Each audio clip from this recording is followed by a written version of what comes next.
Why? Because when Isaac is going to pass away, Esau is going to get the double blessing. He's going to get the double inheritance. And Jacob's going to be left by the wayside. Right? So Isaac loves Esau and Rebekah loves Jacob. So not only is there civil rivalry, but now there's kind of a fracture within the marriage relationship. Because one loves the firstborn, one loves the secondborn. There's a real interesting thing that happens, and you can start to see the life of Esau, maybe who just took this for granted of being the firstborn. So Esau's out hunting, and he comes home, and Jacob's in there, and he's a smooth man, more of an introverted. He just likes to be a philosopher and a thinker. And you can kind of see it's kind of like the complete opposites of each other, right? Have you ever noticed that all your kids, like two of them aren't the same? I don't know how that works. Sometimes they're almost complete opposites. Right? This is Jacob and Esau. And so Esau comes in, I'm hungry! Give me some of your stew! And Jacob's like, hold on there, big beastie man. I'll give you some stew. Give me your birthright. Now, again, if you understand like the culture, he's basically saying, like, I want your place in the family. I want to not be the firstborn. And Esau's like, my birthright? I don't care about that. I'm going to starve to death, right? I'm hungry. I'm dying. I don't care. Take my birthright. Swear to me that I get your birthright. I don't care. What you start to see in the life of Jacob is this guy is a swindler. This guy is a cheat. This guy wants to just do things his own way. Right? And so here's the very first time you see this instance over a bowl of stew. Now Jacob is going to get the better blessing. Later, there's this idea of Isaac's getting old. So this is Genesis chapter 27. Isaac's getting old. His eyesight's starting to go. His hearing's starting to go, right? Because what happens in our bodies, we just start to break down, amen? Like, what? Did you say something? You get older, you can't hear as well, right? You can't see as well, so it's just this natural process of what's happening with Isaac. So he wants to give the blessing to his oldest son. Right? His oldest son is who? Esau, right? And so when they hear all this, and so Isaac says to Esau, before I give you the blessing, go and get me some of that choice game. You're a hunter, go and give me one of your wild game. And then I'll give you the blessing. You do something for me, I'll do something for you. So he leaves, and Rebekah's kind of in the wings, and she hears that. And so her and Jacob gets together, and they're like, hey, here's our chance, right? This is the part of the movie where you hear, boom, boom, boom, boom, right? Then you have the narrator that comes in. While Esau was all hunting, Rebekah and Jacob prepared the plan, right? So Rebekah has this whole idea. Well, what we'll do is you'll go in and get Daddy's blessing. So you already have the birthright. Now you'll have the blessing. And so Jacob's like, hey, Mom, remember he's the wild-haired guy, and I'm pretty smooth. It isn't going to work. Well, what we'll do is we'll just get a big furry blanket, and we'll put it all over you. Is that really going to work? Remember, your dad's going blind. Of course it's going to work. Well, I won't smell like Esau. Well, put on some of Esau's clothes so you'll stink like him. I mean, smell like him. Okay. But I'm supposed to go in this wild game. I will go out into the pen, kill the venison, bring it in, and you'll make your daddy some of the choice stew, and then you'll get the blessing. Okay. You think that will work? So he walks in, right? And so it kind of runs down those list of questions. Jacob walks in and he says, who's there? Oh, must be Esau. Woo! Yeah, he smells like Esau. Let me feel your hands. Yeah, he's hairy like Esau. Well, what do you want? Dad, I'm here to get my blessing. Isaac's like, man, he smells like Esau. Kind of feels like Esau. But he sounds like Jacob. Right? And he says, well, this would be the test. The test is, let me eat some of the game that you went and killed, right?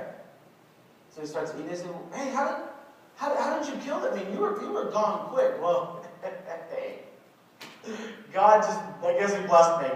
I was able to go out really quick. And I was just like, okay. I mean, you start to see Jacob, right? He's a swindler. He's a lie. He's a cheat, right? All the things that you want to grow up and aspire to be. No. Right? He's the hill grabber. And so pretty soon, here's the blessing. I love this. This is Genesis 27, in verse 27. So he went and kissed him. When Isaac caught the smell of the clothes, he blessed him and said, the smell of my son, the stink of my son, is the smell of a field that the Lord has blessed. May God give you heaven's dew and of earth's riches, and abundance of grain and new wine. May nations serve you and people bow down to you, and you will be the Lord over your brothers. And may the sons of your mother bow down to you. May those who curse you be cursed, and those who bless you be blessed. All right, and I can imagine, Jacob is kind of puffed up like, yeah, I got the birthright and I got the blessing. And again, like, we don't understand in America, or Western mindset, or Western culture, like the importance of words, right? Today, what do we say? Talk is cheap, right? If you don't believe me, you turn on any radio station at any time of the day, and you'll just hear the talking head. It's just pop, pop, pop, pop, pop, pop, pop, right? Words are everywhere. We don't value words. Well, in the Eastern culture, in the Eastern mindset, what they believed is once they opened their mouth and they uttered the words, once they gave that blessing, well, then it could never be retracted. Today, we would say, oh, hey, my bad. Like, I was just joking. I didn't mean to bless you. So hit the rewind and press play over here, right? I'm going to undo this, but you couldn't do that. Now, Jacob is like, yes, I stole the birthright and I stole the blessing. And immediately, he's done giving the blessing to Jacob, right? Boom, boom, boom, boom. What happens? In walks Esau, and this whole story starts to play out again. Now, wait a second. You look like Esau, you walk like Esau, you smell like Esau, and the difference is you sound like Esau. And Esau's like, because I am Esau. And you can hear the pain. You can hear the pain in both Esau, you can hear the pain in Isaac. Isaac's almost like, oh no, what did I do? And Esau's like, please, Dad, like, just give me something. Like, I want to be blessed too. First he stole my birthright, now he stole my blessing. Do you have anything left for me? Your dwelling will be away from the earth's richnesses. Remember, Jacob, the earth is going to bless you. Everything that you're going to do, you're going to be successful. That's supposed to be for Esau. Now, Esau's blessing is you're going to dwell away from the earth's richness, away from the dew of the heaven. You will live by the sword. You will serve your brother. When you grow restless, you will throw off his yoke from around your neck. Woo! You know that wildness of a man that you are? Yeah, that's all your day. You're just going to be a violent man. You're going to fight all the time. Your brother's always going to lord it over you. You're now going to have to serve him.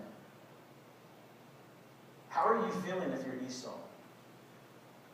Enraged. Angry, right? No, you don't understand. I mean, he took the blessing. He took my birthright. And so this is what Esau vows to do. Kill his brother Jacob. Right? That's what we would do, right? And so Rebecca says, hey Jacob, you guys to get out of here. Because if not, your brother really is going to kill you. So they pack him up, and she lets him go back to his uncle, a man by the name of Laban. Turn over to Genesis chapter 29, about halfway down, starting at verse 15. Jacob and Laban kind of meet. There's another old saying that says you can't con a con, right? You can't swindle a swindle. So Jacob, remember, that's his whole life. He cons people, he tricks people, he tries to get you before you get me. That's what he did to his dad, that's what he did to his brother. And so now he's thinking, I'm going to do the same thing to his uncle. The only problem is, his uncle's got the same problem. So the story plays out. Laban has 2 daughters, Leah and Rachel. This is my favorite euphemism in the Bible. Euphemism is, it says one thing but means another, right? Here's my favorite euphemism in the Bible. Rachel was beautiful, but Leah had weak eyes. She couldn't see very well? No, Rachel was beautiful. Leah was ugly. You think I'm playing? Go look it up. It's there. And so Laban, the uncle, was thinking, I kind of have a problem here. Everybody's going to want to marry Rachel because she's pretty. But nobody's going to want to marry the ugly daughter. So then Jacob comes riding into town and he's thinking, sucker. Because Jacob sees Rachel, falls in love with her. And immediately says to Laban, what do I have to do to marry your daughter? Laban's like, he didn't say no. Worked 7 years. 7 years. See, that's the voice when you'll hear it later. They're like, oh, what happened? 7 years you can work and you can have my daughter. 7 years are like 7 minutes or 7 seconds, right? Remember that day back when you first saw your true love, right? And your heart pitter-pattered and hours were like seconds. Days were like minutes, right? And you wonder, honey, my Valentine, where did 10 years go? It feels like 10 seconds. So that's what he's thinking, right? Comes the marriage night. All of a sudden, he consummates the marriage. He's married to the beautiful, pulls back the veil. They were just a few seconds early. It's Leah! Ugly Leah! Why did this happen to me? Actually, that's there in the Bible, isn't it? So he says, no, man, Laban, what did you do? I was supposed to marry Rachel. And Laban's like, that's also there in the Bible. 7 more years you can marry Rachel. 7 more years are like 7 seconds. For 14 years he works. And finally he has beautiful Rachel. Right? Then what happens is Laban's now not going to let them leave. Why? Because those are kind of his cash cows.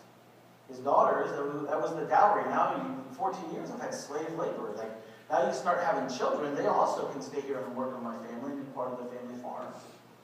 And Jacob's like, well, what do I have to do to leave now? Or I'm going to leave because it's time for us to go and make our own life.